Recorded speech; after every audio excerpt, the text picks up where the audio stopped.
No one has a greater stake in the outcome of events that are unfolding today than your generation. It's inspiring to see you devote your time and energy to help the United States seize the historic changes sweeping the Middle East and North Africa. It's a moment of great challenge, but also a moment of opportunity for greater peace and security for the entire region. I intend to work with you to seek a peace that will address our security concerns. Incredible new video just into our newsroom of a massive twister hitting central Oklahoma. Rick has been watching. Oh my God! Back up! Oh no!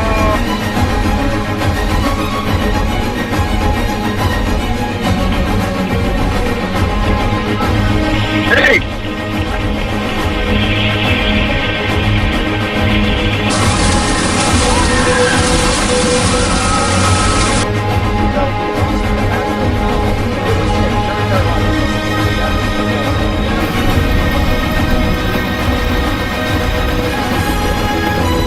Forever change along the state's flood zone. Here, he and his crew were on the ground in central Oklahoma. He is also a severe storms researcher. Tim, welcome.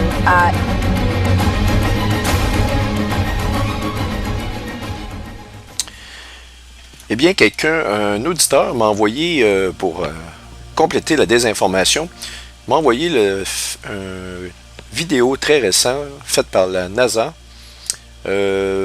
Et c'est David Morrison de la NASA qui parle évidemment de la comète Helene. Et il se fait très rassurant à savoir que les comètes en général ne posent absolument aucun problème à la Terre. Il n'y en a jamais eu de problème, il n'y en aura jamais. Il parle qu'Helene est une petite comète inoffensive. Et il donne, pour se justifier, il explique qu'est-ce que c'est que les comètes. Il donne une définition des comètes et il explique le fonctionnement des comètes. Vous allez voir que c'est totalement farfelu son explication des comètes. Non pas parce que la NASA c'est un organisme qui ne savent pas de quoi il parle. Il y a des scientifiques vraiment de renom à la NASA. Les gens savent de quoi ils parlent et c'est une société qui est solide. Mais c'est l'information qu'ils vont relâcher au public qui est ridicule. Non pas ce qu'ils pensent. Et elles ne reflètent pas nécessairement ce qu'elles font ou ce qu'elles pensent. Et donc, ils gardent le public dans l'ignorance. Et ça nous amène toujours encore à se dire, ben, ils savent qu'il y a quelque chose qui s'en vient, parce qu'ils nous disent toujours le contraire, il n'y a jamais aucun problème. Et surtout, vous allez voir à quel point cet homme-là contredit ses propres réseaux de chercheurs. Ça va complètement en contradiction de ce que la NASA elle-même dit. Et on va vous le mettre en lumière une fois pour toutes. Je ne peux pas répondre à toutes les vidéos, mais j'ai trouvé que celle-là était excellente. Puis je me suis dit, tiens, je voulais le faire depuis longtemps, mais je me suis dit, pourquoi pas? On va, étant donné qu'ils aiment ça se moquer des gens, on va vous mettre en lumière que non, peut-être que vous n'avez pas les connaissances. Par contre, vous êtes loin d'être fou et l'être humain souvent a des pressentiments. On sait qu'on ressent quelque chose. On ne sait pas exactement pourquoi on le ressent, mais souvent c'est basé sur plusieurs inputs que notre cerveau reçoit, des informations importantes, et éventuellement, ça se transforme en un pressentiment. Et ce pressentiment-là est souvent basé sur il y a des raisons, là. Évidemment, tant qu'on ne peut pas les expliquer, eh bien, ça demeure des pressentiments. Mais vous allez voir que vous avez sûrement raison de vous poser de sérieuses questions sur ce David Morrison et toutes les réponses qu'il peut vous donner concernant une éventuelle fin des temps, doomsday qui pourrait se produire éventuellement. Alors, la façon dont je vais procéder, c'est je vais partir la vidéo, je vais l'arrêter par étapes pour vous faire une traduction et je vais vous donner des explications sur ce que David Morrison dit. Au début, il se présente. On commence.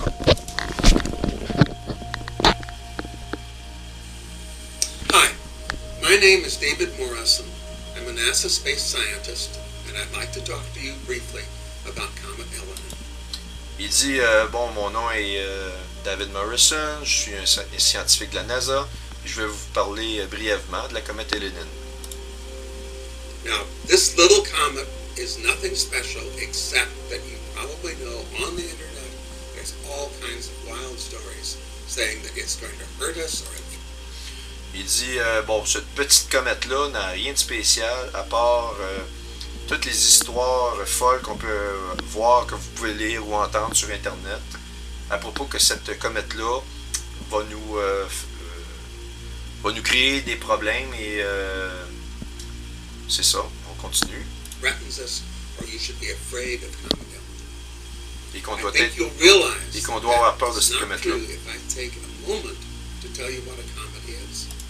Il dit, j'espère que vous réalisez qu'il n'y a absolument rien de vrai que Comète Elenin peut représenter une menace et surtout qu'il va prendre le temps de nous expliquer ce qu'est une comète. On continue. A comet is a member of the solar system, a very small member, only a mile or two across generally. Il dit qu'une comète, c'est membre de notre système solaire et c'est assez petit. Normalement, c'est 1 mille de diamètre, un peu plus, et c'est membre de notre système solaire. Mais, basé sur ces mêmes scientifiques de la NASA, ses confrères, si on regarde ici le titre de cet article-là, vous pouvez prendre le titre de l'article et le rentrer dans Google. Je vous invite à le lire au complet. Ça nous dit que le Soleil cache des comètes qui nous proviennent d'autres étoiles. Mais comment est-ce que des comètes peuvent nous provenir de d'autres étoiles s'ils sont membres de notre système solaire? Ils sont membres de notre système solaire. Ils n'ont aucune interaction, selon Morrison, des comètes. Et elles font partie de notre système solaire et elles ont toujours été là. Et puis, ils ne peuvent pas venir de l'extérieur et être capturés par la gravitation de notre Soleil. C'est pourtant ce que cette étude-là nous montre, que les comètes peuvent provenir de d'autres étoiles. Et ce qu'ils vont dire un peu dans l'article, c'est que c'est fascinant d'étudier les comètes et la composition chimique des comètes, parce que ça peut donner justement des références et des indices sur leur provenance. On va continuer la vidéo. It spends most of its time far from the sun in the deep freeze of outer space, but whose orbit occasionally brings it in close to the sun. Il dit que les comètes passent la majorité de leur temps à l'extérieur, très loin du Soleil, dans leur orbite, et ils sont vraiment gelés, là, parce que quand tu es loin du Soleil, les températures sont vraiment, vraiment proches du zéro absolu. Et occasionnellement, ces comètes-là se rapprochent de notre Soleil. Donc, elles vont être chauffées par une chaleur très intense. On continue.